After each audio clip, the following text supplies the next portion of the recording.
So I'll tell you. No, this is good. You know, I had the evaluation phone call.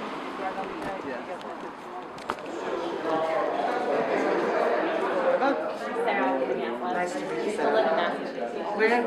And At this event, and without fail, every one of you wrote back and said, love to. and it just goes to who you are and why you're all from prize-winning communities. So thank you so much. No, but I know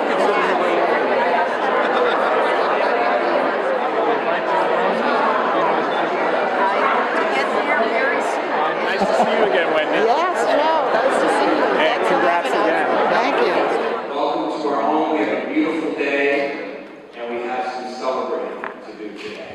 So I'm looking here at our prize winner tables, and I think Brownsville, Texas, Buncombe County, North Carolina, Durham County, North Carolina, we've got Spokane County, Washington, Taos Pueblo, and Williamson, West Virginia.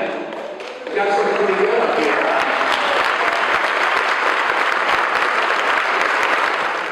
Foundation, Dr.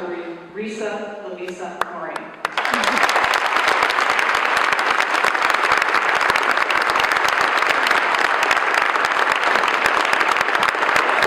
Thank you, Julie. It's a great pleasure to be here with Julie and to recognize the partnership that we've had with the University of Wisconsin and the team there. In her introduction, you heard what a tremendous job they've done and how much work that was to really find the best people to honor and the best communities to honor as part of this. So thank you for the partnership. Good things don't happen without people coming together and making them happen. So it's exciting to be here with you. This is our second year giving the prize, and I'm just thrilled that all of you have come to Princeton and we get to be together again.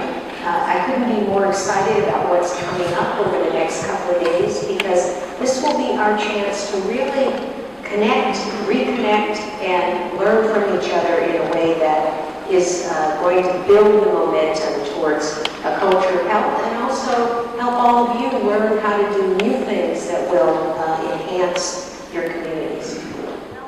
Let's give them a hand.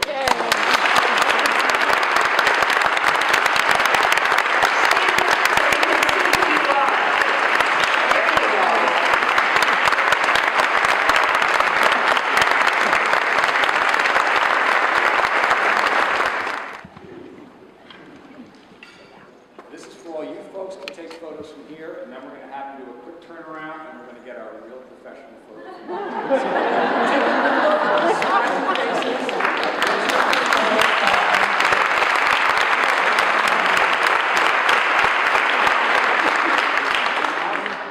One, two, three.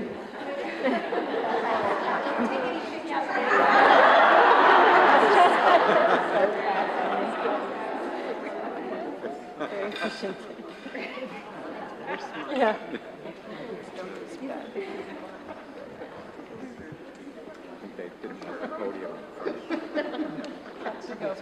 If we could just stay where we're at, you can probably file order for a little while. And you try to sum everything up, because that's what you do as a trial lawyer. You have your summation. And I would go and sum up this morning as not only being a lot of fun, but a unity that is seldom seen on the first day, on the first introduction. I think we saw that bond shared really quickly. So I was given instructions, or we were all given instructions by Joe to make it really quick. So I wanted to do two things. The first thing is I wanted to thank all of you for this morning. I want to thank the group that's sitting behind me for all the work that they have put into it, and I want to congratulate them. And I want to congratulate each one of you, because as they said, we're all winners. But I think any one of us who have shared this experience know the kind of effort and the kind of passion that it takes to get to where we are today. And lastly, I want to thank the foundation, Risa, Joe, Julie, morning that we could be eternally grateful, but we cannot be endlessly grateful. So I'll end it with that.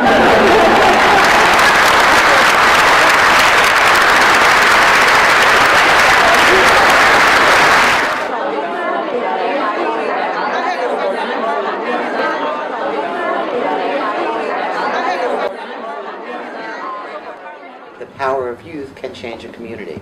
So the young man that Dave was talking about was 14 or 15 years old when he first worked on the Youth Bill of Rights for the community. A number of different programs, Dave's organization, my organization, a couple of other organizations, come into the schools in the evening, and we do a version of the World Cafe, which I understand we're going to be doing tomorrow here. So we've taken the World Cafe and we've morphed it into a parent cafe that works on strength-based learning using the protective factors, things like parent resiliency, understanding of emotional competence of children, developmental knowledge of children.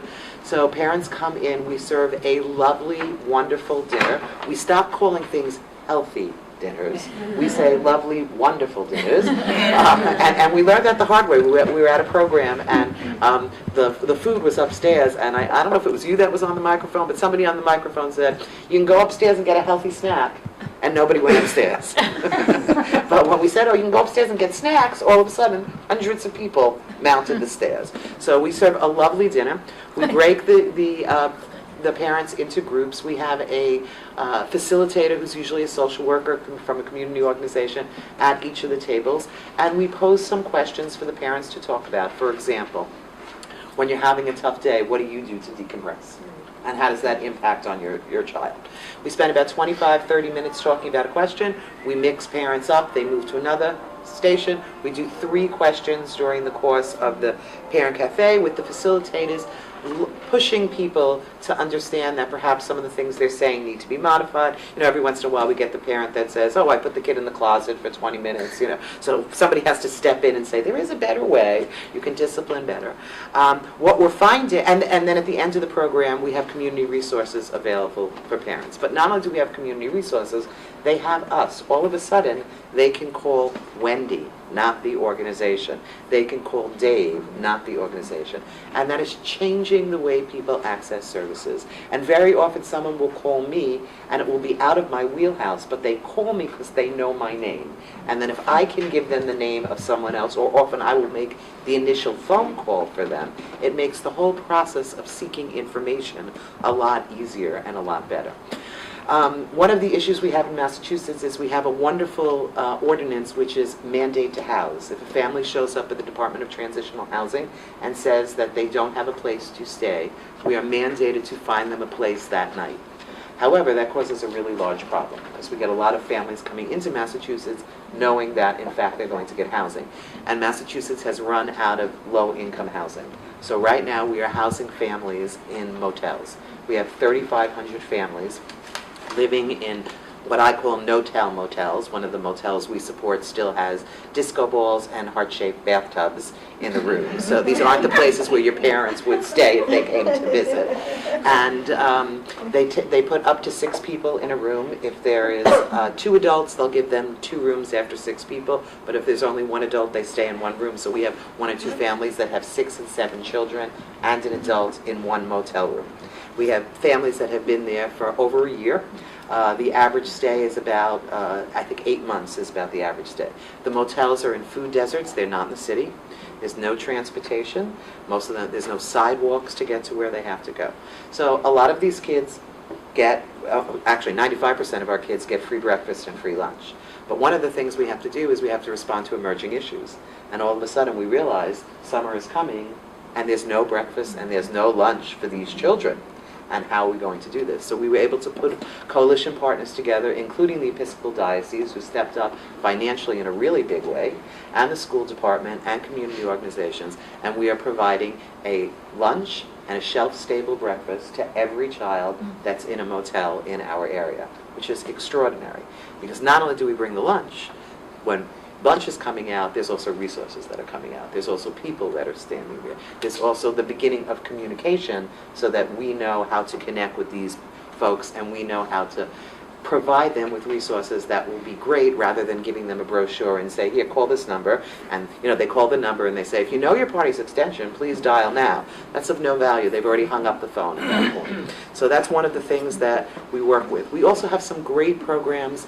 We have a youth build program, which is a GED program, but half the time they learn construction skills.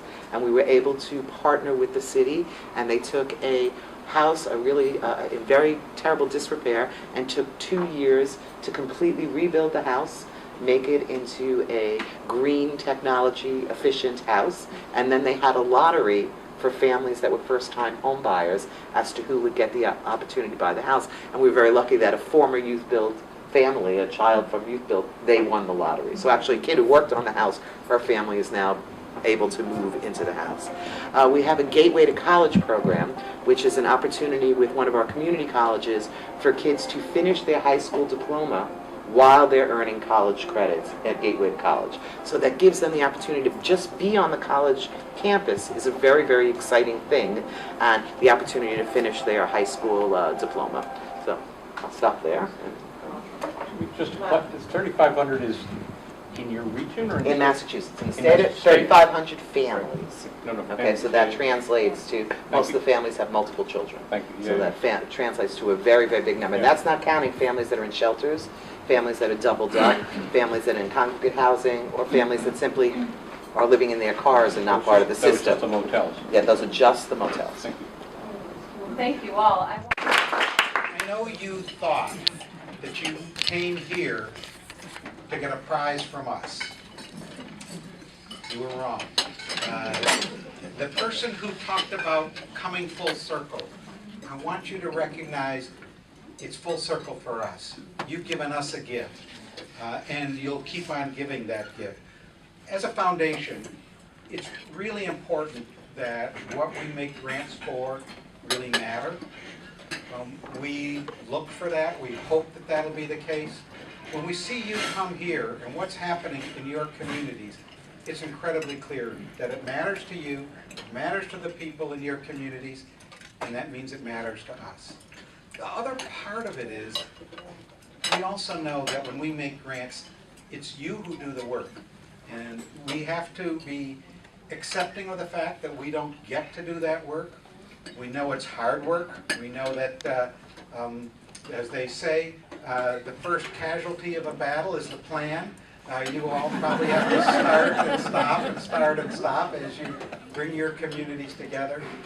But we don't get to see it very often. You don't get to see what it's like, what you accomplish, how far you've come. And you came today, and you told us your stories. You told us multiple times. We have the videos. It's been wonderful for us, for our staff. I was just talking to Joe Marks, and he was saying that one of the reviewers was seated with some of our foundation staff today at lunch. And the foundation staff were saying, this kind of day is what makes me coming to work matter every day. So I want to thank you for the work that you're doing, and the little bit of honor we gave you, it's a much bigger gift that you're giving us back. Second thing, if you want to keep giving, it's about continuing to do your work and continuing to share your work with other communities. It is really important for our nation, not just for your community, but for our nation, that we have this kind of coming together in communities around making the communities good places for families, children, and for business. And because we want to have our communities be great places to live, so that children want to stay when they grow up in their communities. So again, thank you very much. Thank you for being here. Thank you for being partners with us in this day.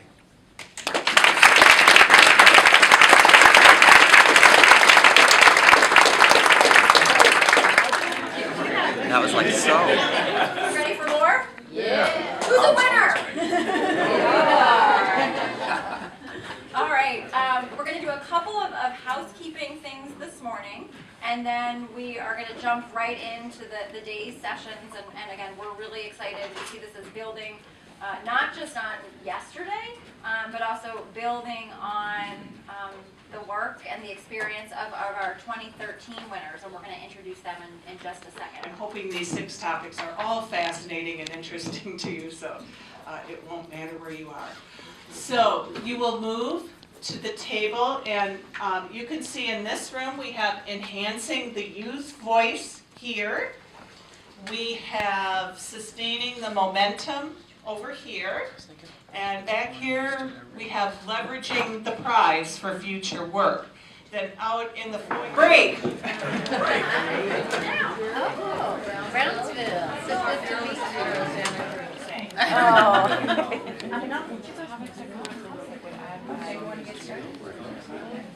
And repeat the process then with this question.